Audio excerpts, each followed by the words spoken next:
Recording has started. This week we start a series on the biggest nutrition myths and tell you why the food pyramid is BS and actually a food pyramid scheme.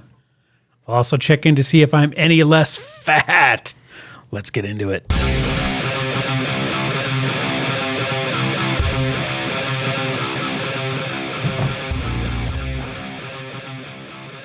Alrighty.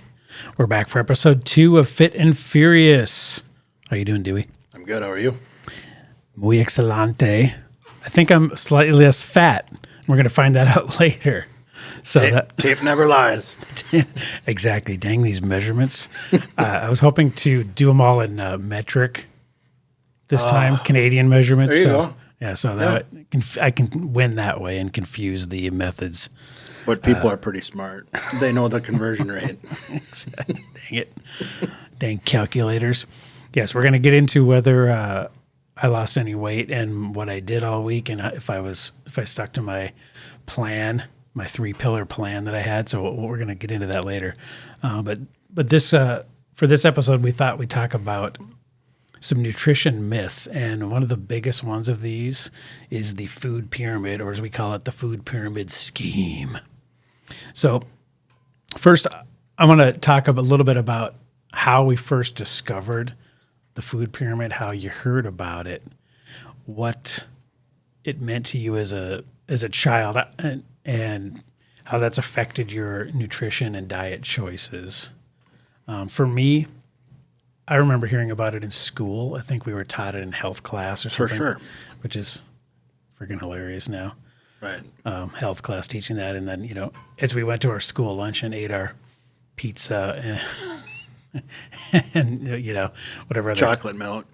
Exactly. It's got vitamin D. Yeah. The calcium. The healthy stuff that the schools gave us. Yeah. But I remember, and let's bring up a picture of, just so we know what we're talking about here. So this is kind of an updated one. This is from Harvard. The USDA, I couldn't really find a current USDA one. They have a whole 200-page PDF, but actually I'll put a link in the show notes if you want to reference. Well, now they're worried about advertising it. Well, right. They're like, well, they don't want to be liable. I don't think, unless people look at this upside down, because that's when it makes sense, Right. I don't think we can share this. Well, that's the silly part. Okay, so let's look at this. This is the official Harvard one, and let's zoom in a little here. So the healthy eating pyramid, as they call it. So let's look at the bottom. So daily exercise and weight control. Okay, so that's basically a version of calories in, calories out, or calorie restriction. Move right? more, eat less. We've been trying to move more and eat less for 60 years. Hey, how's that working? And right now we're on track to. Don't quote me on it because someone will Google it and prove me wrong, the exact numbers. But I believe by the year 2024 that 60% of Americans will be pre-diabetic. Yeah. Which is, pre-diabetic basically is a fasted glucose of 118 or higher, I believe. Don't quote me on that either, but close. But not moving in the right direction. But not moving in the right direction. That's exactly it. So for 60 years, they've said, Doc, you're going to the doctor's office. What's the first thing he says? You just got to eat better. What does that mean? Yeah. I don't know. Just do it and get a little exercise. What does that mean? I don't know. Walk around the block. On your way. Well, like I said, we've been doing that for 60 years, and it's not working. How's it working? And we'll definitely do an entire future episode on the move more, eat less myth, because that is complete myth. As I talked about in the first episode, how I bought a treadmill because I did not want to change my diet because I loved the food I was eating. I thought I'm just going to outrun this. Did it for a solid 6 months, didn't drop a pound. And could not outrun the diet. No, of course not. And for the Captain Literals out there that love to be super literal, we can't be friends. But besides that fact, when you're not to be super literal, but that we're not saying don't move. Right. Exercise is vital to longevity, especially cardiovascular exercise is vital. Strength, the fountain of youth, the key to longevity is muscle mass. Exactly. Plus, if your goal is to look better, obviously, sure, you would lose a bunch of fat, then you're a skinny weakling. You don't want that either. You got to have some muscle mass too. So be like that dude doing push-ups. like Rob Liss last week. Check out last week's episode where we watched a fruitarian allegedly do push-ups, but it was not pleasant to watch. But yeah, you don't want to be skinny, so they work in tandem. But nutrition is our focus on this episode, and that really is controlling, your metabolic health and the amount of fat on you. So that's what this relates to: how strong you are, how much muscle mass you have. That's related to how much work you put in the gym and what kind. So we'll get into that in future episodes. Not to go down that rabbit hole. But Right. So let's look at this. Because I will. Let's look at this allegedly healthy. I feel like I have to do air quotes when I see the healthy food. So here's what they say to eat the bulk of. This should be the majority of your diet: vegetables and fruits. Likey. Healthy fats / oils, which in their mind is probably all seed oils, which is bullshit. Yep. And whole grains. That they're saying that's the bulk of healthy eating. So that's in their defense. Back when whole grains were healthy, before they took the germ and the bran and separated it out and just left it with all the shit that's not good for you. Made flour. You know why they did that? Tell Because me. it would last. Right. Well, yeah. It tripled its shelf life. So Right. when you take the germ and the bran out, and you're just left with the wheat, and it can sit on shelves forever. And it's easy to grow. Easier, yep, and it's just filler. Easy to grow, easy to export. So when you look for whole wheat, that actually does matter. Right. But just, the perception there, look, there's even an icon of bread, a little graphic of bread, like saying, like, bread is going to make you healthy. Like, that should be part of the bulk of the majority of your calories you intake. What a bunch of crap. I saw a tweet this week. And it's somebody, a keto person, low carb, high fat person, on Twitter said, Subway is just ham shoved in cake. Right. Well, when I was a kid, my perception was bread healthy, and especially if you get the 7 grain, the more bark and twigs sticking out of the bread, the healthier that shit was. Right. So, Wonder Bread, that was definitely, we knew that was bad, even when I was a kid. Donut. Yeah, it's just a donut. But my perception was that there's twigs and bark and, some pine cones sticking out of your loaf of bread, that shit was healthy. Not true. You're just basically, your body doesn't know the difference between that and carbs in other forms. It just starts packing on the weight. And this is where you and I go. You go that way. You zig, I zag. There are benefits to the whole wheat stuff as far as fiber, but the super highly processed stuff like Wonder Bread, it literally is just cake. Exactly. And then, the healthy fats and the oils. And I'll put a link to, there's an episode Dr. Paul Saladino did on seed oils and how evil they are and how they're basically responsible for a lot of the metabolic conditions that we have that are affecting us negatively. I'll put a link to that in the show notes. It's way, way, way above my head. There's also something related to it, and it's worth noting that there's a recent UC Davis study that came out that a lot of EVOO, extra virgin olive oil, was actually ended up being seed canola. Was it like, you mean like they lied or Yeah, they got no, they mixed lied. it? Oh, they Nah, just no, mislabeled it? They're just, yeah. Well, remember, in all of this stuff, profit is a huge motivator. And that motivates a lot of these decisions. These companies are not typically making altruistic decisions based on wanting the best for your health. They're just thinking how can we wring the most profit out of this device? So one example of the oils and how fat was demonized. You remember, and not that McDonald's is healthy by any means, but just as an example, they used to fry all their stuff in tallow. Olean. Oh no, that Well, was they used after. to used to fry all their stuff in tallow. So like that's a very Which is healthy good. Yeah. fat. Just Or animal, suet. Yeah, just animal fats. And now they fry everything in, and this is a quote, an oil blend containing canola, soybean, and hydrogenated soybean oil. And that shit is evil.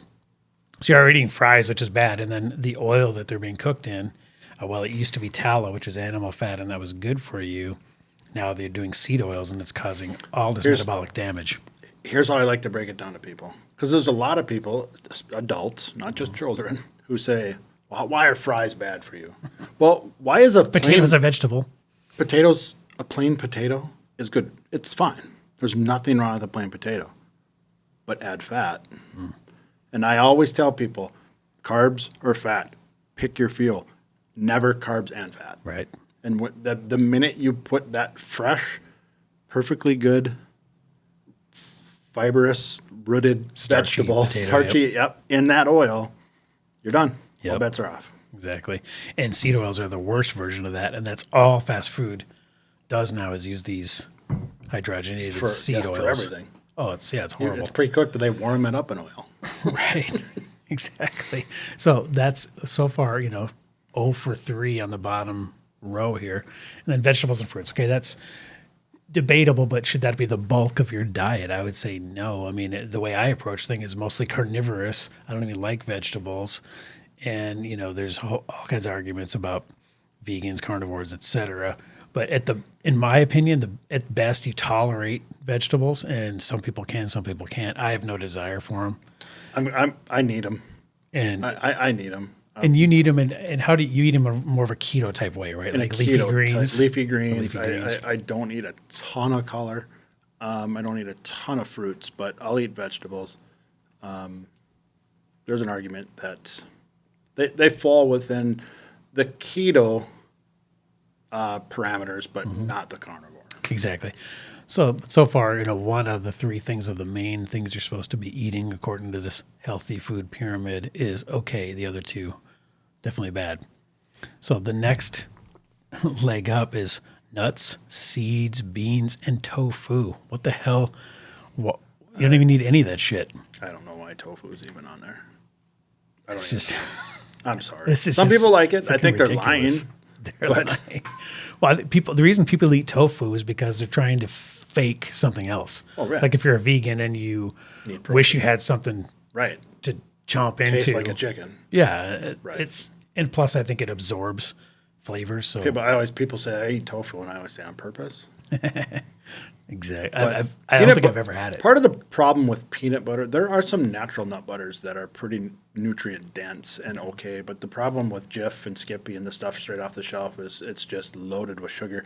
Oh, God. And there is nothing that will ruin just ruin your entire day until you actually get out a jar of peanut butter and measure what an exact tablespoon is. Oh God, Because it's barely 1 bite. Yeah. But people they don't take out the measuring tablespoon. They Right. take out the actual kitchen tablespoon silverware thing, AKA the soup ladle. and they scoop it heaping over the top. That's like 6 tablespoons. Right. That's like 600 calories. Oh yeah, and how much sugar is contained in that? All of it. Yeah. Yeah, it's peanut butter. So we got nuts, seeds, beans, and tofu. And as far as I can tell, beans have no redeemable value unless you like, parting someone's hair with your farts. Beans?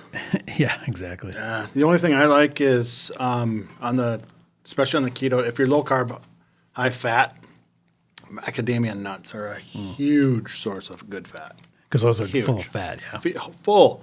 I got some at Costco, and I swear to God, I shit you not, they're like 4 nuts is like 180 calories. Like, how can that be? My problem with nuts, like especially like cashews, I mean, I just won't stop. They're so freaking- Solid carbs. Yeah, they're so good. They taste good. They're hyper palatable again. One of my keto clients has made a salad, and it was cashew chicken. I'm like, no, stop. That'll kick you out faster God. than a cupcake. Yeah, cashews are freaking good. Yep. All right, so then fish, poultry, and eggs. Okay, finally we got something good. This is the only thing that I would eat on this whole pyramid so far. You know what they leave out? Nose to tail. Oh yeah, Just eat the nice fleshy white meat, but on the fish, but yep. leave all the other good stuff out. Do you eat fish heads? I don't eat fish heads, but I'll buy the full bodied trout at Costco and boil them. And make fish broth. Right. See, I was just raised I mean, even though we actually butchered chickens when I was a kid, they ran around our house, and I had the stump with the 2 nails in it. Put the head down. Put the head in, whack. Yeah. and then they run around like a chicken with their head cut off. Yep. Because that's what they were. But I don't have the stomach for that. We had the little leg catcher, and we had to go get them. And Good stuff. Yeah, fish, poultry, and eggs. Finally, something good. I mean, it's funny how eggs have been demonized and then undemonized and then redemonized again. Allegedly they're full of cholesterol and they're just, horrible for you. And doctors were telling people forever to limit their intake of eggs. And in my opinion, eggs are one of the single best food sources you can possibly eat. Not to mention cheap. the problem with eggs, nothing was wrong with eggs. I ate a dozen probably every day and a half. But the problem with eggs and popular science and the media and hidden agendas, not to put my tinfoil hat on, but is it changes all the time. It's worse. Exactly. It's worse than coffee. Yeah. It's like they're bad, they're great, they're bad, they're great, they're great. Just stop. Just stop reading every Vanity Fair article. And that's one of these things when people say, well, I can't, like especially carnivore, they say it's too expensive. Well, eggs are freaking cheap. Yeah. It's a lot cheaper than. But I tell you what, not to this sounds, but I'm a firm believer in this, and I don't always do it because it's not always possible, but there's a huge difference between when chickens, based on what the chicken's diet is. Oh, yeah. Right. If you get a free-range chicken and a pasteurized chicken, huge difference. Right. Because you know what free-range is? That's where they're not limited.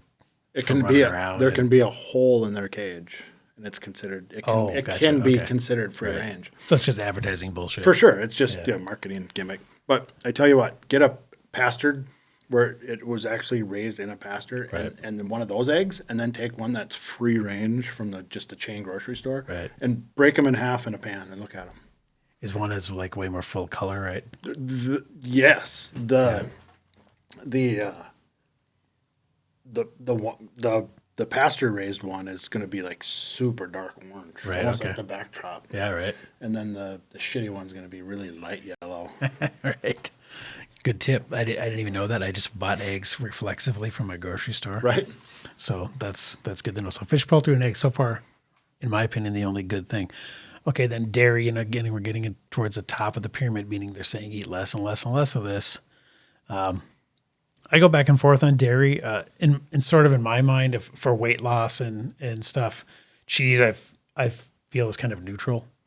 I don't tend to gain, and I don't. Cheese is tough because it's unbelievably calorie dense. Right. Like tiny little squares of cheese are 250 calories. And it's hyper palatable, so it tastes freaking good. Especially when you put a slice of pickle on it and just keep shoveling I'm keto. There's no carbs here. You just ate 750 calories in 4 bites. And milk. Okay. I've heard, I just don't like milk that much. So one of the first things in our household we cut out when we realized that we needed to flip the food pyramid upside down was we pretty much got rid of milk, just because your normal 2% milk that, kids would eat cereal with is full of sugar. 8 grams of sugar per cup. Yeah. And that's a lot of sugar. Again, here's the demonization of fat over the years. They would say, 2% at the most. Don't eat that evil whole milk. You need skim milk. You need skim. And then read the back of the label on the skim milk and the whole milk. And guess what? Sugar content, exactly the same. It's just got less fat. Less fat. Exactly. And fat makes you fat. Demonizing the fat again. Yep. And really on if you read in the carnivore groups, heavy cream is really the only thing that carnivores will usually That's all I put in my shakes. Yeah, heavy cream. Heavy whipping cream. It's just fat. Yep. None of that sugar. So 0 sugars. Again, calories are through the roof. Yep. So you got to watch that. Right. Be aware of what's going on. So, maybe that does belong in the... And it's expensive. Oh, yeah. Heavy cream is ridiculous. That little carton of, like, it's, what, 1/8 of a carton or whatever the hell it is, or 1/8 of a gallon or whatever the hell it is. And it's like $9. That's 2 shakes. That shit is expensive, yeah. Definitely. All right, so then here's the most egregious, offensive, evil part of this pyramid to me. They got it half right. Is use sparingly red meat and butter. Fuck you. Tell us how you really I will not use it sparingly. I will use red meat and butter aggressively. Okay, refined grains, white bread, rice, and pasta. I agree with that. Sugary drinks and sweets. That's a given. And salt. Okay, salt is another one. Salt is Just like eggs, it gets demonized, but it undemonized. should. But bullshit ionized table salt should be demonized. Explain. But rock mineral salt, like Himalayan salt or kosher or rock salt, should not be. There's two different things. Iodized table salt, it's full of bleach and it's full of bullshit. Rock salt. So I need to get salt that was ground by the guys in Def Leppard. Yeah, there you go. There's a rock guy joke. Rock salt. Okay, I didn't even know what this stuff is. So I need an education. Just pink salt, Himalayan salt. Just get Himalayan salt, and you're going to be fine. You get the little grinder shaker thing at Costco. It's like 47 pounds for $1.50. It's affordable. Here's what they have they basically equate red meat and butter with Coca-Cola. They're trying to say you need to limit your quantities of those things equally. I mean, that's just evil to say that drinking a Coke is the same as eating a steak. But look at how far they've come with including white bread at the top. Yeah, that's good. But I mean, they realize it's donuts. Yeah, but to equate that with red meat is with animal fat. Yeah, with animal protein and fat. Again, it's demonized, and this is not an old pyramid. This is, if you go to I got this off the Harvard website today. And the reason that it's up there and they want you to eat it in smaller quantities is because fat's been demonized, but also if you mix all of that other stuff below it with that, you just ate too much. Yeah. I mean, that's the bottom line. Yep. It's there's nothing more calorically dense, I think, than in the standard American diet than a steak. Mm-hmm. Nothing. To the good. Well, to that's the good quality of it. Yeah. But because also the satiety per calorie is so high. Super high. But the problem is you go out to eat and you order that 12-ounce ribeye. Mm-hmm. Thank you. What comes first? Bread. The buns. The bread, the buns. Yeah, yep. I want to make sure I'm full enough off of this, so I'm going to order a loaded baked potato. Yeah, hell yeah. And that shit good. Yeah. And I don't care who you are, that shit's good. It just gets sideways. Yeah. Right. And for me, it's, I've had to change my brain and looking at food instead of as a pleasure reward. It's really, this is just fuel. And once you kind of change your brain to that, then you're not like, how can I derive the most pleasure from this experience? It's just, what do I need to achieve the optimal results? Okay, I'm eating that, and that's it. But it doesn't have to be boring. No, it doesn't have to suck. It can still be fun. And it doesn't have to suck either. I mean, I enjoy everything I eat, and I'll get into that when we talk about what I've done for the past week. Like when I talk about keto to people, they're just like, oh, it's just so boring. I'm like, that's weird, because last night I had a 10-ounce ribeye, shrimp, and bacon. Oh, yeah. With an avocado chaser. What is wrong with, how is that boring? No. It's not as rewarding to the dopamine, spikes as eating a donut. And that was my dinner. Don't get me wrong. And I'm not trying to advocate that everyone listening go, I'm going to be keto tomorrow and I'm going to eat that. Or I work out a ton. Yep. So that meal is based on my energy expenditure. Exactly. So don't run out and duplicate that meal. No, you have to know you have to do what they call an N of one, like a study of one. You have to experiment, use your body as your own experiment and find out what works for you. Yep, absolutely. And pay attention and just, be your own experiment. I suggest that to people all the time. But today for lunch, I had a salad. What was on it? Just a lot of greens, some raw onions. Sorry, Mal. Oh, I love onions. I do too. Some raw onions and whole fat mayo dressing. There you go. But a lot of greens. Right. And when I'm done here, I'll go spend 45 minutes running. Yep. And then I'll lift for an hour after that. Yeah, you're burning the calories. And if you're just an average Joe cubicle like myself, I got to definitely be way more aware of the calorie count that I'm taking in as opposed to you. So since this food pyramid, the bullshit food pyramid scheme was implemented, let's take a look. And, this was developed the first time I was aware of it was in the late 70s. And I'm not sure when the USDA food pyramid came into being, but it was sometime around then, right? Yeah. 40, 50 years ago. Yep. Right around Ansel Keys got his fingers on stuff and screwed everything up with Frosted Flakes and got Kellogg going, and that's when it all went downhill. So I don't know what happened to my thing there. I had a picture. You know why Kellogg invented Frosted Flakes or cornflakes? To keep this and to turn this into this. Yeah, right, exactly. It was to right. It was to curb young men from masturbating. Yeah, because you know why? When you eat protein and meat and animal like stuff, bull. yeah, you want to fight and fuck, right? That's what's going on. So you wanted a docile population. It was the nutritional neutering. Exactly. Well, I had a picture. It's not loading right now, but I had a picture of the typical balanced breakfast from the 70s, right? And it's Captain Crunch, first of all. So, right out of the gate, you're just striking out hardcore. Crushing the roof of your mouth. Like sandpaper. Right. So in this picture, there's Captain Crunch, which is horrible, with, I'm sure, 2% milk. Then there's orange juice.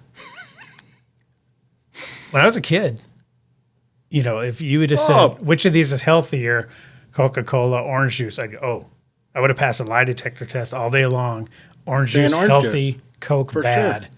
But is there any difference to your teeth, to your body? Not really. Right. And then, what people will say is, well, it's got it. So you're telling vitamin me C. An orange is bad? Well, no, you're not drinking an orange. You took out all the fiber and all the shit that's good for you. Now you're just drinking the sugar. It's just orange Coke, basically. Right. Yeah, so orange juice and toast, again, white Don't bread. drink your calories. Don't.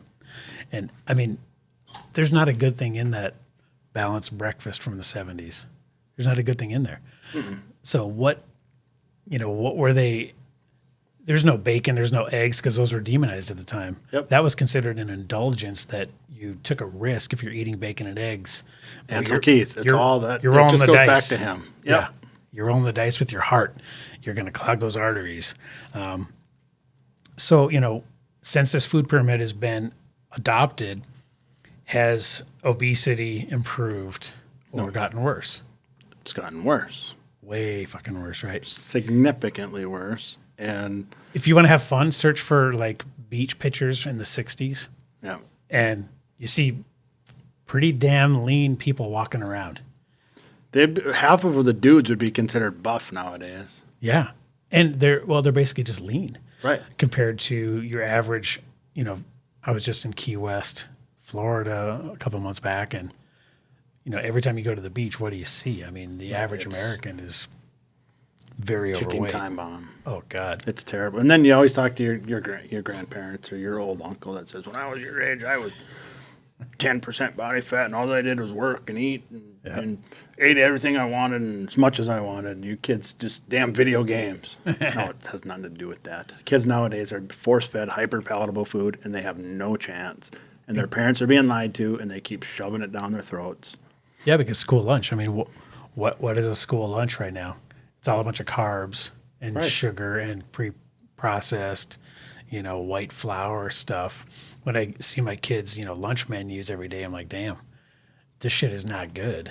Nope. And that's why diabetes, obesity, even in kids, I mean, you did not have type 2 diabetes in children. Type 2 diabetes didn't exist. But now, guess what? Now we got Alzheimer's. Now they're calling that type 3 diabetes. Yeah, right. Which is just inflammation. And it's all of the brain related tissues. to blood sugar. Exactly. Yeah, so, you're starting these kids off with these horrible school lunch diets. How do you think they're going to fare later in life when they're starting off with those habits? They have no chance. No chance. They got about as much chance as our kids do. They have a better chance with the deficit right now. Right. Paying that down when they're adults than they do making it nutritionally. So, of one in a bazillion. Right. Oh, God. Yeah, and diabetes, one thing you watch TV and you see every other commercial is a freaking some type of medication for this stuff that's so preventable. I said it last week. There's no money in healthy people. Oh. There's no money in dead people. Exactly. Just got to keep them hanging around in the middle. And for diabetes especially, if you could look in the keto groups, the carnivore groups, there's all kinds of anecdotal, of course, we're not doctors again, but we have the microphones. God damn it. Yep. But there's all kinds of anecdotal reports of people reversing their diabetes and not having to take those medications anymore, whatever the markers they use. What is it, the A1C when they're measuring the blood? Yep. That stuff, it drops back down to normal levels. And when I was growing up, the perception was if you were diabetic, you were fucked. That was just... It's just the way you were born. Well, that was type 1. That's type... No, but I mean type 2, like if... It runs in my family. My aunt, my dad is pre-diabetic. My aunt is diabetic and has to follow the strict as hell diabetic cookbook, which is hilarious, by the way. If you read the diabetic cookbook from 30 years ago, just a bunch of rice and pasta and things like that. Loading them up with glucose. Yeah. But then when you're type 1, they say, whoa, you can't have sugar. Right. But a type 2 can. Exactly. And if you were to just, start an elimination diet or go keto or go carnivore, try that for a while. People are reversing this stuff all the time, getting off the medication, hitting the markers back down into the normal range. And when I was a kid, that was not something that was even deemed possible. You were just that for life. You were on insulin for life. If you're type 2, like, I don't know, type 1 is, obviously more serious and you're born with it. But type 2, you were just on insulin and it was progressive and chronic. Right. There was no reversing that. No. And I've even seen, this is extreme outlier stuff that I'm going to talk about now, but so don't get overly excited or say that I'm making any claims because I'm not. Prepare for a truth bomb. But there are some cases and evidence of type 1 being put in remission. Really? With diet. Yep. You can look it up yourself, but it's out there. It's outliers. It's not nothing that nobody cured it, but It's out there. And would you think that you would fare better on following the doctor's recommendations that they give you if you're type 1 or trying to keto or carnivore, low carb type diet? Which one do you think you would fare better on, regardless of whether you could actually go into full remission or not? Start there, right? Exactly. Right. So you want to be the optimal health that you could possibly be. One thing that's alarming, and I don't want to go down the diabetes rabbit hole, but there's a gal in one of my keto groups, and type 2. Right. How old? 70. Okay. And she has been doing keto now for 2 weeks. And this is all under her doctor's supervision. Her doctor suggested keto to her before she even went down this road. Right. So she's under daily, weekly doctor supervision. So, side note, that's great. The doctors are getting wise now. But and I'm happy. I'm happy the doctor said, no, I'm a fan of keto. Try it. I'm happy that they're making those recommendations now. Right. But what stopped me in my tracks was she called her doctor after a little over a week, and said, my glucose is so low. She's never had to worry about that. Oh. She's always been high, and then she's had to take insulin or whatever. Right. But she has to, constant glucose monitor, Yep. and she keeps an eye on it.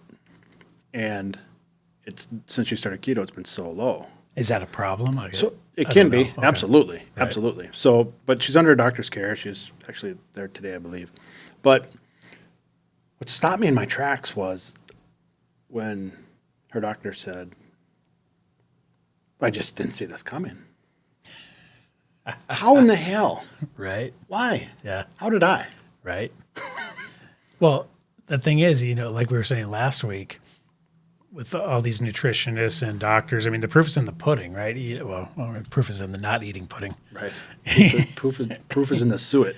Yeah, exactly. I mean, if you're treating someone as a nutritionist or a trainer or whatever, and they're not losing weight, they're not getting leaner, then your shit isn't working. Right. So you think doctors would see the results enough and have to, but the problem is they're just so dogmatic about their training And when it's, you paid how many hundreds of thousands for this education. See, and you just hit it's the nail tough. on the head, and that's the problem. And now I'm really going to go down a rabbit hole. The problem is people say, whatever, I do what works for me. Yeah. But that's relative. That's all about their own perception of what's working. Right. You can't just go, I am 340 pounds. I can't walk upstairs and my knees hurt. And my metabolic makeup is, my biomarkers are Complete a shit. train wreck. Yep.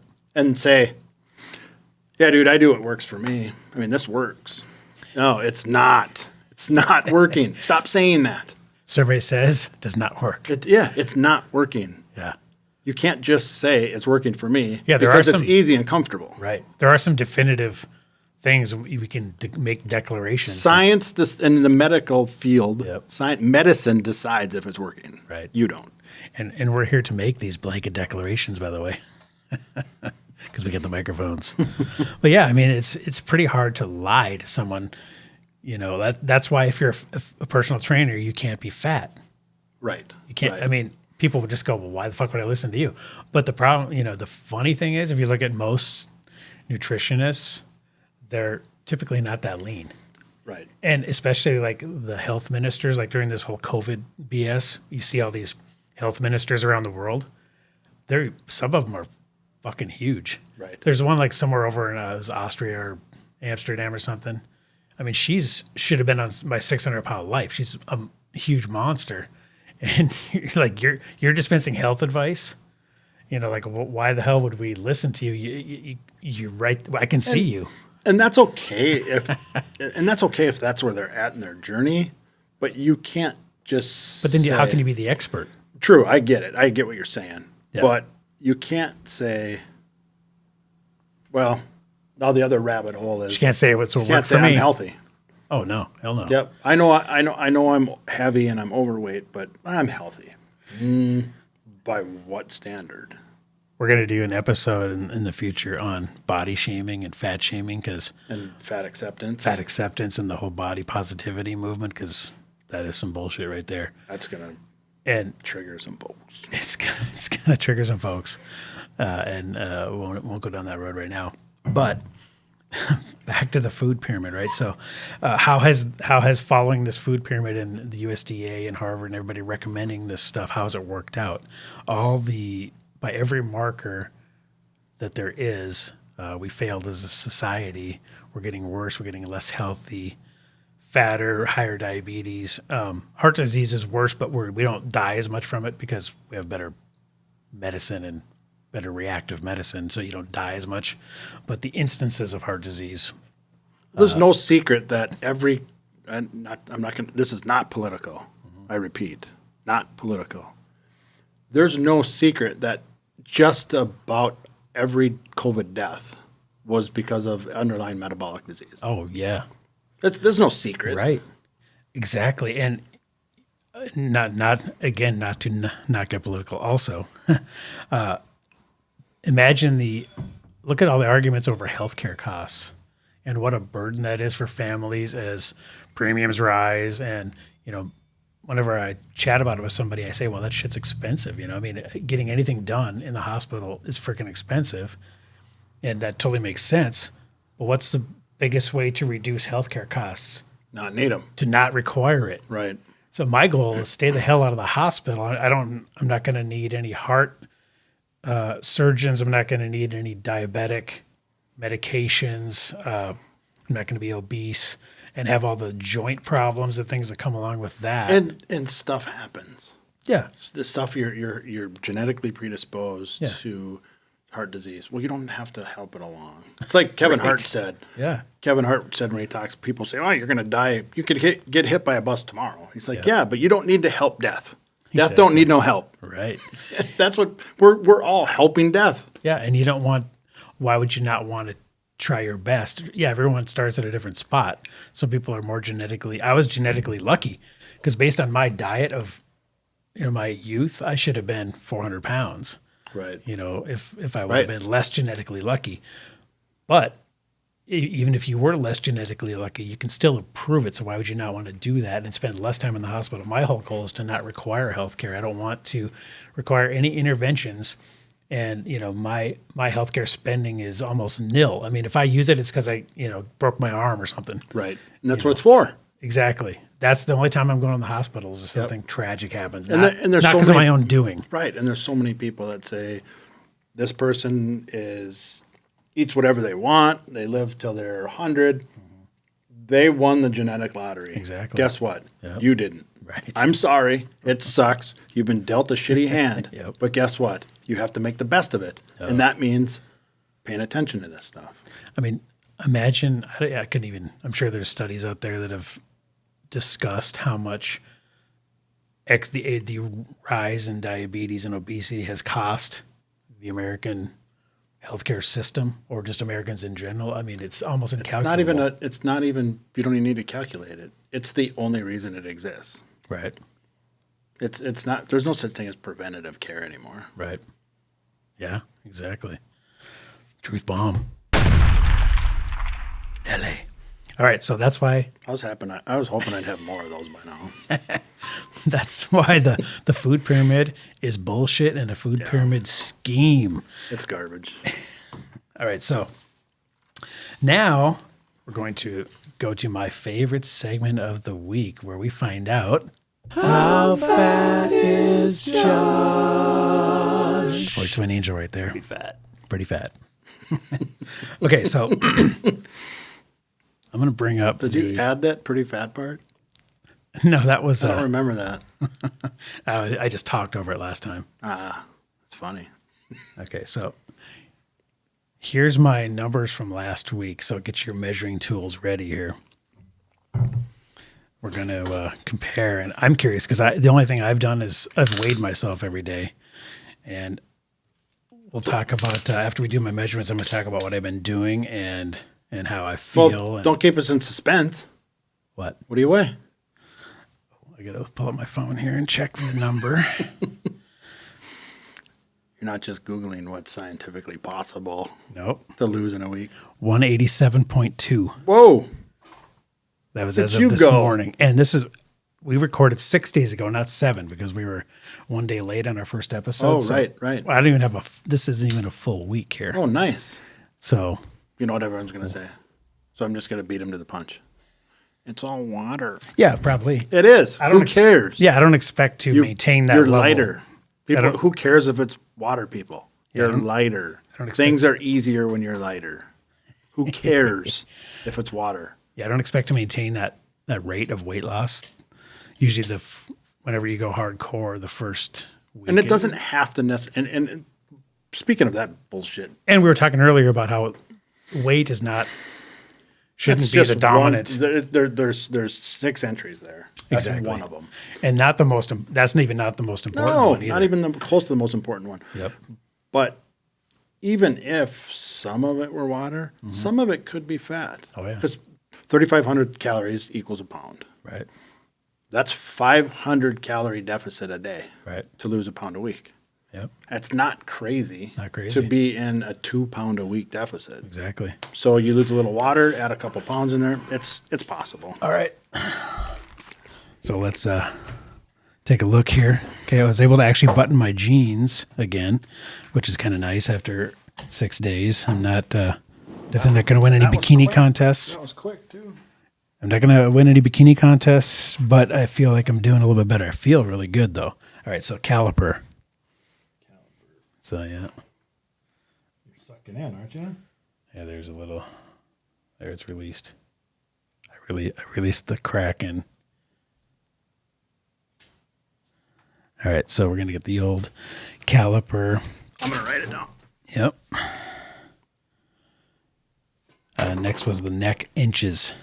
I don't see that my neck and arm and thigh measurements are really gonna drop because I don't feel like that's where I retain any fat. But we shall see. Maybe I'll be surprised. Too much hair. 17. Okay, that one was the same. Waist. Oh, here's the big one, okay? Oh, you're doing arm? Okay. Flexing? Nope. 14. Well, I didn't lose it. Oh, yeah, you did. Did I lose a? No, you lost a bunch of fat and water. That's a big spot. All right, do the thigh. That's when people say, I lost a bunch of weight and I lost my guns. No, you didn't. You lost fat. You never had guns. 22. 22, same thigh. All right. Same as last week. Now the big one. Oh. No pun intended. Now, remember, this one was disappointing as shit last week because, It kept you up, didn't it? oh, man, you told me that a male human should not be over 40 waist circumference, and I was 41.5. Suck. Yep. All right, lay it on me. I don't know. Belly button right there. You got your Trying to be shirt on this relaxed. time. Relaxed.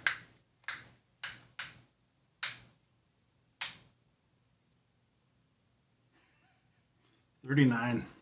Whoa. 39.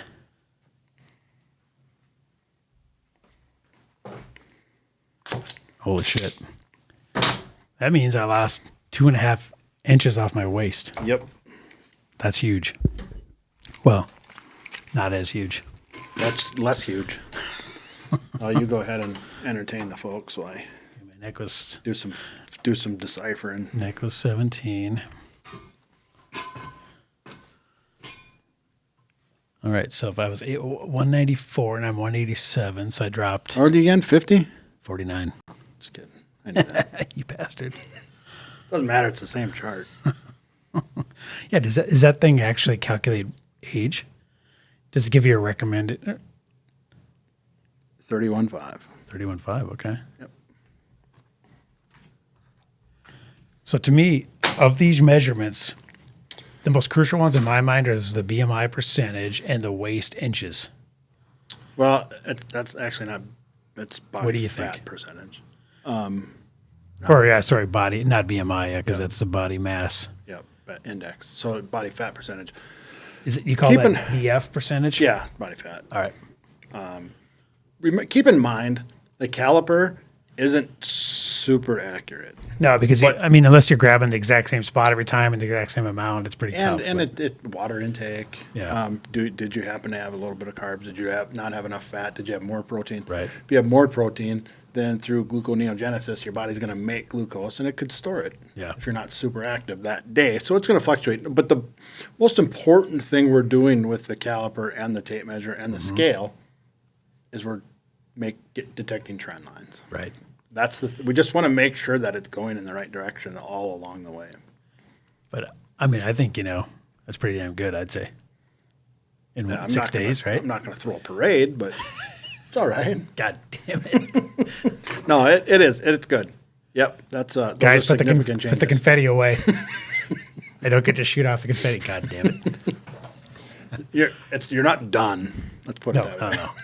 Okay, let's talk about this. What should I be shooting for? If my body fat percentage was 32.8, as a 49-year-old male wanting to be in reasonable shape, what's a reasonable amount? Like under 20? Unbelievably loaded question, and it really depends. But I think you should be under 20. Okay. I think I'm not a doctor, but I'm kind of a But you got a microphone. right, exactly. So I get to say what I want, and what I want to say is body fat, especially belly fat in men, is a precursor to metabolic disease. Yes, and I think it's the most dangerous indicator if you have to pick one thing. 100%. Yeah, yeah. And that's why when people go, my pulse is perfect, my cholesterol is perfect, and everything about my labs or my checkup with my doctor is perfect, But they have a big gut. but they have a big gut. And I'm like, sure, but you're playing with house money. Right. It's only perfect for now. Yeah. You're going to reap what you sow, and it always catches up. So in your mind, more so than the body fat percentage is the waist inches. Oh, 100%. No, but that's tough though because You know why? I'm way shorter because than you. I so- can do body fat percentages, but without doing a magnetic scan Yeah. through your body, I don't know what your visceral fat is. Right. So I could check. That's the fat around the organs. Yeah, internally. yeah, and I could check your body fat, your adipose tissue on the outside. I can check that, and give you an idea of what it is. But I don't know if your heart and lungs and liver and everything's surrounded by visceral fat. Yeah, because there's this, what do they call that, skinny fat? Yep. There's guys that aren't very big. Right, and they walk around that's like, why are you skinny fat? You have super lean and small shoulders, small arms, you have skinny legs, and then you look like you're pregnant. Right. And And they have don't- like a kind of a round face. Yep. Too. And there's a lot of vegans that look like that, by the way. Yeah, and that's skinny fat, and that's your visceral fat. Yeah. So that's when I suggest doing an in-body scan or a bod pod or one of those. Yeah. I heard a whole other podcast show, today where they're talking about MRIs, where they can detect, what do they call, the adipose tissue. Yeah, that was basically the amount of bad fat that's around your midsection internally. And that's funny because this guy, it was on Apostle Ladino's podcast again, but this doctor said when people walk in, by looking at their face, he can tell, because he's done so many of these, he can tell like if they're vegan After or a not. while. Yep. And After he can a tell while. which ones are going to have a lot of this internal fat, and you just can recognize it. So And you know what the just the shitty part of that is? That's the last to go. oh, dude, yeah, oh yeah, I mean, Especially on men too, in the belly region. yeah, to get the six pack, you got to go past healthy, and you got to go to like extremely low body fat percentage to get like really ripped, right? It depends. I mean, you can still be be super healthy, but you can gotta be go under 15 and be relatively lean. Yeah. But you probably, which is one of my goals, we're not going to video it or track it 'cause I don't want to be held accountable because it's really super hard. Yeah. But one of my goals is under 10%. Okay. I want to be 9% body fat by May 31st. Okay. Yeah. Well, too late now. Now I said it. So now people are going to be like, hey, how's that goal coming? Chubby. People in the comments, I want you to check up on us in end of April. Say how you doing on that, Right. on that goal, and we'll get the old caliper out, and I'll do some calipering. Right? Yeah, that's fine. I'll do it. If I get to 9%, I'll be doing every one of these damn shows without a shirt. Right. No shirts allowed. We'll be playing shirts and skins up in here. All right. So let's talk a little bit about what I did. So remember we talked about last week, I had the 3 pillars of how I was going to attack this. And for me, they were cutting carbs, fasting, and then some type of exercise. So I did cut carbs. I just ate meat. What kind of meat? So I had, there's this thing called a meat eater that Reese and Riley's over in Moorhead sells, and they used to sell it at Twins games. It's a cheese brat wrapped in bacon with some ground beef between the brat and the bacon. So it was bacon, ground beef. Hold on. I need a second. All right, go ahead. That shit is good. So I had a couple of those one night. Last night I had 3 eggs and sausage. Very basic stuff. So you're still OMAD. Still Yeah. one meal a day. So that's the second part. Yeah. So first part is cut all the carbs. So I was just eating only meat and a little bit of cheese, but mostly meat and eggs. OMAD, yes. For me, because have such the addictive personality, and we talked about Same. the only thing worse than no Oreos is one Oreo, because then you just go off the rails. I'm totally that way. So for me, the best thing to do is just hang on till supper, white knuckle it, and then the funny thing is I'm not that hungry. Did it get easier? No, it was easy right away. Did you fast for an extended period before the first I day? did not. Oh, The minute we left here, I went home and ate some type of meat, and then I didn't eat again till the following supper. sure. And I had been eating like 2-3 meals a day, eating whatever the hell I wanted prior to that. So now, do you have this all scheduled out for the rest of the week, or do you just daily go? I just get some know meat and just meat, get some meat, and I eat until I'm full. And see, the thing we were talking about earlier, the satiety per calorie is so high with animal products, and especially bacon and brats and ground beef and eggs all combined. Yep. The satiety is so high per calorie that you're full so much quicker. Right. And because you don't go off the rails by priming the pump with one Oreo, you just feel satiated. And you're full, I'm full. never stuffed. Yeah. And legitimately full. Like your body is actually content. Yep. It's not that, because, when I'm eating Oreos and, you know, Thanksgiving meal and stuff, you're just going for it. And you only stop It's because like it hurts. It's like a I freaking can't competition. go on. You know, it's like you're a Civil War musket, and you're like, how much more can I stuff in with this Right. rod? And you just keep going and going. Yeah, if I'm at Texas Roadhouse and they bring out the buns with the cinnamon butter, Yep.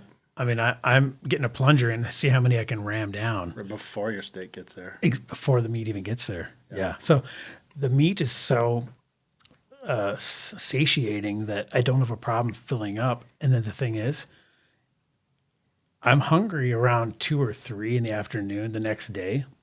You make it that far before you get. I don't eat again until I don't eat again until like 5 or 6. Sure. So I'm going like 23 hours, but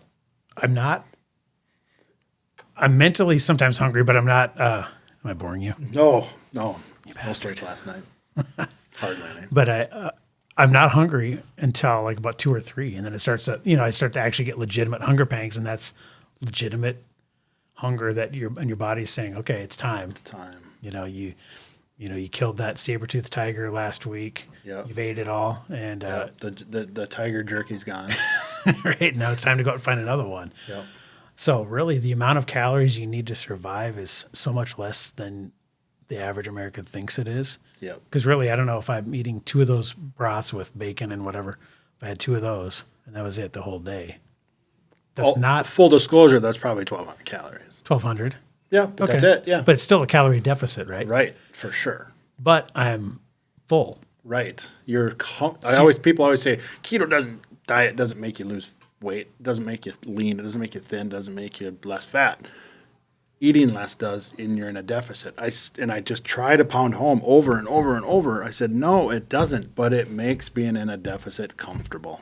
Yeah, you're not white knuckling it the entire time. Right. Which if I was eating, if somebody said eat 1,200 calories worth of Oreos every day and then you're done eating, I mean, you would be in constant, you'd be like a heroin addict looking for your next fix. And some, the vegans or the pro, super veggie pro people will say fiber does the same thing. Mm. Fiber does. It has a the amount you have to eat. It has a component to it that provides the same satiety that fat and protein will, but it's not the same. And I've tried it. It's not the same. Nowhere near as much as animal products. So for me, I'm just looking for what's optimal, and that works for me. And we're gonna track this every week and see how. And I'm doing. even if somebody is screaming into their phone or their YouTube video right now, saying, "You idiot, it works for you," right? What else matters? Exactly. It worked for you. Watch your own bobber and leave him alone. Exactly. It works for me. Leave me alone. Although I'd be cocky enough to say it would work for them too. They just needed to try it. Well, you tried some experiments. Again, that's their bobber. I'm Yeah, not going to watch exactly. it. Unless they come to me and say, here's my credit card number. Will you watch my bobber for me? Then I will. Right. But until then, you're on your own. Do your thing, man. Do you. Yeah. But it goes back to rewind the tape 20 minutes ago or 15 minutes, whatever it was, to is it really working for you? Right. Or are you just convinced yourself that it's working? Yep. Your markers are good, but you're still got a fat gut. Right. Exactly. At least I'm happy. Are you? Are you? Well, here's another thing. Let's talk about how I feel. Energy, great. I mean, if you would have told me, 10 years ago, you're going to eat, 2 brats once a day. The energy part. I got a story too. Go ahead. Yeah, if you was going to eat 2 brats once a day or 3 eggs and sausage once a day, and your energy is going to be good, I would have said, no way in hell. You're going to run out. You're going to be faint. You're almost going to be fainting. Right. But the thing is, my energy, it doesn't go up and down. It's just, yep. It's just steady. And I feel like I'm on meat meth. Right. It's like Right. I got a little meat and meth going on where I'm like, give me a to-do list. All right, I'm going to check this off. I actually have like. Don't do math. Don't do math. Throw it out there. Right. Just do meat. Right. But I feel like I want to just attack to-do lists. You want to like run around the house with a vacuum. My energy's high. My mood is good. Digestion perfect. No bloating, no gas.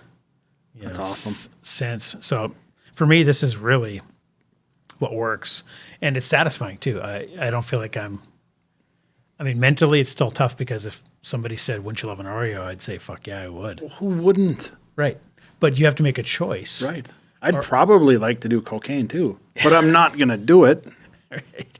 Well, that's an immature view, right? That's how immature people behave. Because if I asked my 9-year-old, would you like to have vanilla ice cream every night for supper? They'd be like, hell yeah. Course, yeah. It's sign good. me up. Yeah. Because it tastes good, and that's all they're concerned about. It's instant gratification. They're not willing to set aside that instant gratification and delay that gratification.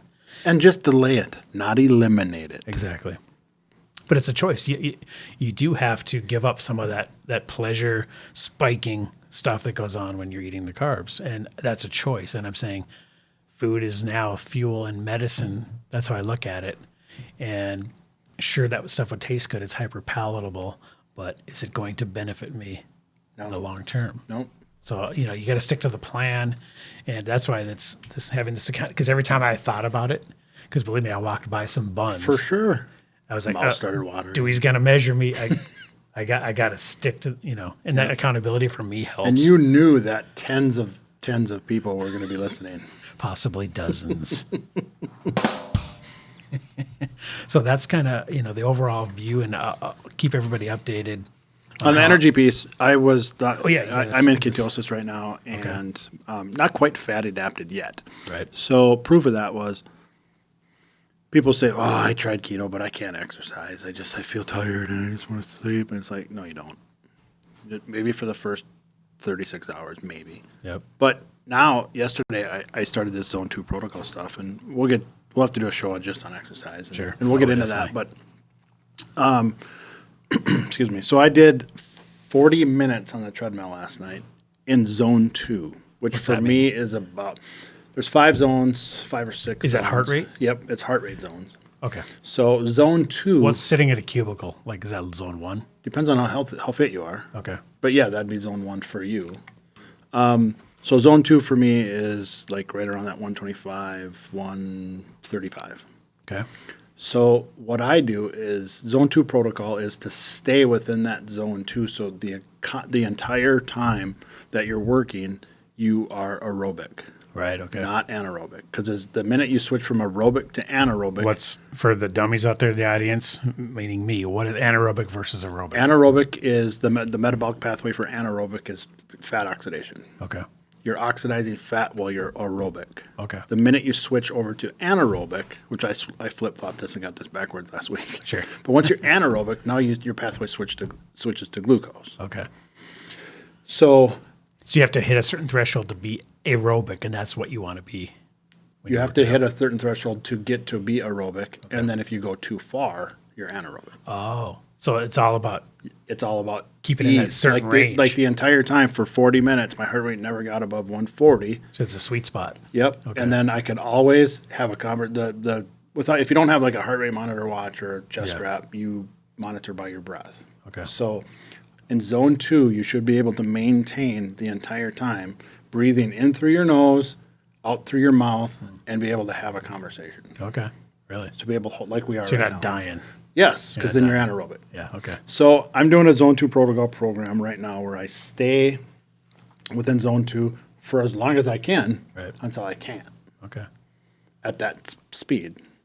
So I made it 40 minutes, Okay. and then I looked and I bumped up to 150, and I was done. Right. So what I'll do now is I will stay at that pace and that duration until, and only until, I have to go faster to maintain that Oh, heart to rate. get you, all right, because then your body's saying this is easier. Yes. Right, okay. So my heart rate's never whack. So it's all about being in that sweet spot for the entire duration, And then- raise that sweet spot.